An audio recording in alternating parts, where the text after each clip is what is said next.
हाय, good morning. Rohit आणि राणीच्या स्टोरीविषयी थोडंसं बोलावं असं वाटलं.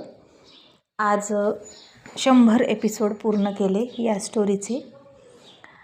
आणि स्टोरी सुरुवातीला तुम्हाला बोर वाटली होती, पण नंतर ती थोडी इंटरेस्टेड झाली. आणि आता खरं तर मिलन करा काय त्या मिलनात असतं मला कळत नाही.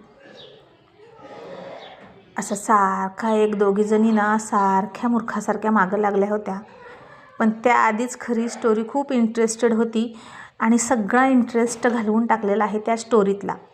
आणि आता मिलन केलं आहे तर एक ती ज्योती थोरात की कोण म्हणून बाई आहे, तिचं आता असं म्हणणं आहे की आणखीन काहीतरी इंटरेस्टेड दाखवा. आणि आता या बाईला नक्की काय हवं या स्टोरीतून मला तेच कळत नाही. आता तिच्या म्हणण्यानुसार केलं आहे मिलन तरी तिला आणखीन पुढचं काहीतरी हवं आहे. आता काय म्हणावं हिला. असो, समोर असते ना मग तिचा चांगला पोस्टमार्टम केला असता. खरंच मला फार अशा असमाधानी स्त्रियांचा राग येतो. घरात तर ती कशी करत असेल आय डोंट नो. असो, जाऊ दे. माझी वाचक असली तरी मला काही फरक पडत नाही. पण कसं राहावं माणसानं, समाधानी राहावं, जे आहे ते स्वीकारावं. येणार आहे ना तो भागसुद्धा, ट्विस्टसुद्धा येणारच आहे स्टोरीमध्ये कधीतरी. आणि स्टोरीचं नावच मुळात होतं की मिलन अभी आधा अधूरा आहे. तो ट्रॅक होता माझा स्टोरीचा ठरलेला, आणि या मूर्ख बायकांनी माझं डोकं खाऊन पूर्ण तो ट्रॅक विस्कळीत केला अक्षरशः. मला सवय आहे कमेंट वाचायची, कारण त्या कमेंटमधून सुद्धा मला काही सुचतं चांगलं. माझ्या आणखीन काही वाचक भगिनी आहेत, त्या मला सुचवतात. त्यामुळे मी कमेंट प्रत्येकीच्या वाचत असते. मग अशा फालतू कमेंट दिसल्या ना की डोकं हलतं माझं. खूप जणींना हाईड करून टाकले, पण अजून काही जणी आहेतच काही जणी. सगळ्या ॲक्च्युली कमेंट्ससुद्धा मी बंद करू शकत नाही, कारण कमेंट्समधून माझं कमेंट्स वाचले की माइंड फ्रेश होतं माझं. मी कमेंटसुद्धा बंद करत नाही. तर असं आहे हे. आणि आता आणखीन तिला काहीतरी इंटरेस्टेड पाहिजे. आता झाला ना तुझा इंटरेस्ट पूर्ण म्हणावं. तुझा सगळा इंटरेस्ट त्या हनीमूनमध्येच होता. बावळट कुठली. मिलन दाखवा आणि हनीमून दाखवा. नाही ना, मी नव्हते करणार रोहित आणि राणीला एक वेगळं, नव्हतेच करणार. म्हणून तर ते जोडलेले होते एकमेकांशी. नाही ना, पण ह्यांना वाटतं की ते कॅरेक्टर म्हणजे आपल्या घरातलेच आहेत की काय. अरे स्टोरी आहे, एन्जॉय करा आणि द्या ना सोडून. एका स्टोरीतनं घुसले निघले की दुसऱ्या स्टोरीत घुसता ना तुम्ही. उगाच बावळटासारखं काही उगीच हे करत बसायचं. असो, जाऊ द्या. तर मी आता काय करणार आहे, रोहित आणि राणीच्या स्टोरीमध्ये येणार आहे खूप नवीन ट्विस्ट येणार आहेत. अजून बरेच काही सांगण्यासारखं आहे. रोहित आणि राणीचे शत्रू अजून संपलेले नाहीत, आणि बरंचसं राजकारण आहे, राणीचं करिअर आहे, खूप काही आहे पुढे. त्याच्यामुळे सगळं सांगणार आहे. पण यानंतर जर कोणी मध्ये केलं ना तर अक्षरशः मला फोन नंबर लिहायचा त्या कमेंटमध्ये. फोन नंबर लिहायचा हिम्मत असेल तर, आणि मग कमेंट टाकायची. मग मी फोन करेन. ओके, मग माझा फोन येईल तुम्हाला समजवण्याचा. सोशल मीडिया आहे, मान्य आहे, पण हे चॅनल माझं आहे, स्टोरी माझी आहे. काहीही कमेंट करायची नाही. मग मी नाही खपवून घेणार. बावळट कुठल्या. मी कधीच कोणाची कमेंट खपवून नाही घेत असल्या फालतू. प्रतिलिपीवर सुद्धा मी उत्तर देते. माझा स्वभाव असाच आहे, समजलं. मी दुर्लक्ष कधीच कुणाकडे करत नाही, चांगल्याकडे पण नाही आणि वाईटाकडे तर नाहीच नाही. माझा स्वभाव फायटर आहे, मी फाईट करतेच. असो, तर इतर जे कोणी होतं, आणि आणखीन स्टोरी आहे एक डोक्यामध्ये, पण मला ना ती स्टोरी करायची आहे. पण मी ती तन्वी अर्जुन नंतर करणार आहे. तन्वी अर्जुनची स्टोरी ऑफिसवाला लो जेव्हा बंद होईल तेव्हा ती स्टोरी स्टार्ट करेन, आणि त्यानंतर मग तन्वी अर्जुन आजी आजोबा झालेली स्टोरी आणि त्यांचे ते नातवंड वगैरे यांची स्टोरी स्टार्ट होईल. ओके, त्या स्टोरीला मी आता थोडा गॅप देणार आहे, कारण आता सगळ्यात अवघड म्हणजे मला तीच स्टोरी लिहिणं जाते तन्वी अर्जुनची. कारण सगळे ट्विस्ट त्यातले संपलेले आहेत. तुम्हाला अर्जुन सर आवडतात मला माहीत आहे. ते म्हातारे झालेत तरी तुम्हाला आवडतात, आहे की नाही? ते म्हातारे झालेत तरी तुम्हाला आवडत आहेत. अगदी तरुण आर्यनपेक्षा म्हातारे अर्जुन सर तुम्हाला आवडत आहेत. हरकत नाही. तर चालेल, असू द्या, हरकत नाही. आपलं ते कॅरेक्टरच आहे असं की एव्हरग्रीन आहे. तर आजोबा अर्जुन सरसुद्धा तुम्हाला छान आवडते. माणसाचं वय कितीही असू द्या, स्वभाव जर जिंदा दिला असेल ना तर माणूस एव्हरग्रीनच असतो, आहे का नाही? शेवटी मरावे परी कीर्तिरूपी उरावे असं असतं. माणूस मेला तरी त्याच्या स्वभावानं कीर्तीनं जिवंत राहतो. तसेच काही काही कॅरेक्टरसुद्धा असतात असेच कायम जिवंत राहतात.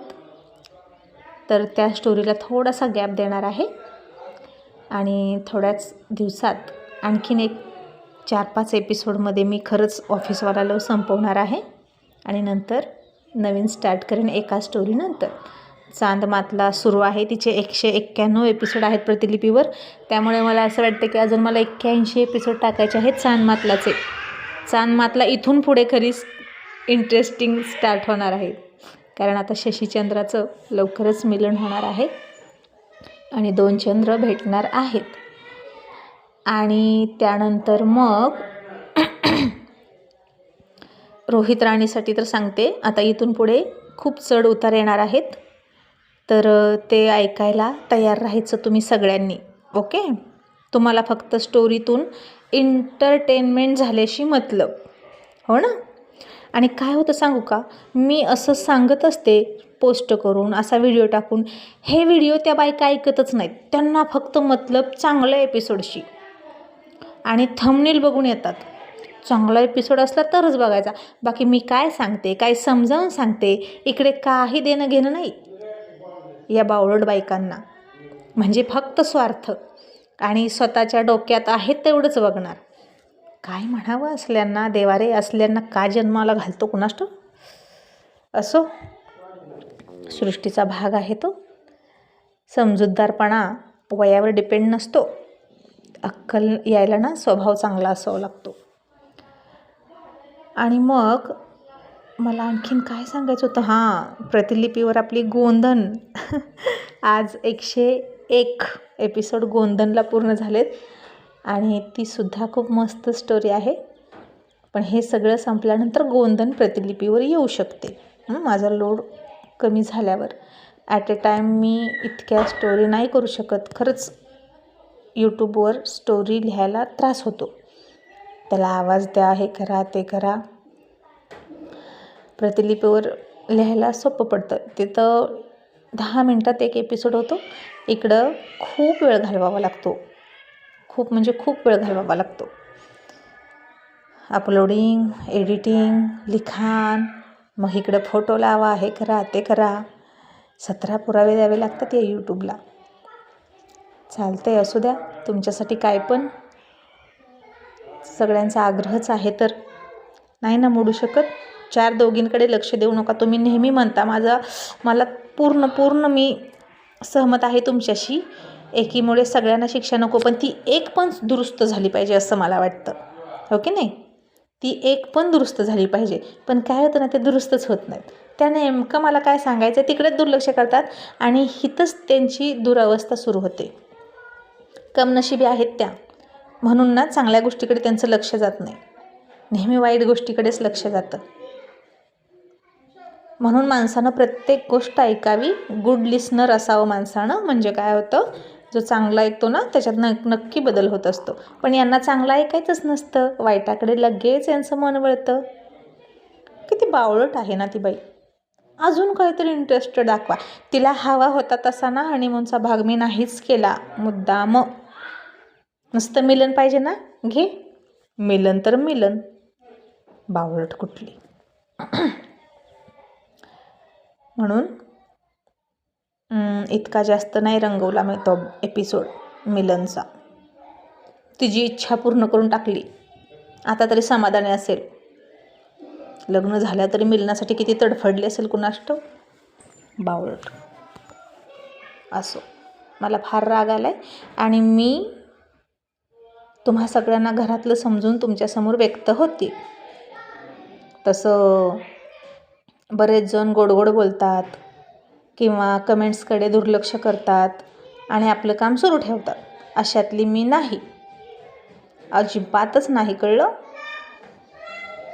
हां, चला आता भरपूर झालं मनोगत आणि उद्या कोणता एपिसोड येईल की नाही मला. आणि आतासुद्धा थांबवते हा व्हिडिओ बोलण्याचं मनोगत, कारण खूप गर्दी आहे, खूप गोंधळ आहे इथं, एका कार्यक्रमात आहे आणि आज पण फक्त एकच एपिसोड आला आहे, तेवढा ऐका. चला बाय.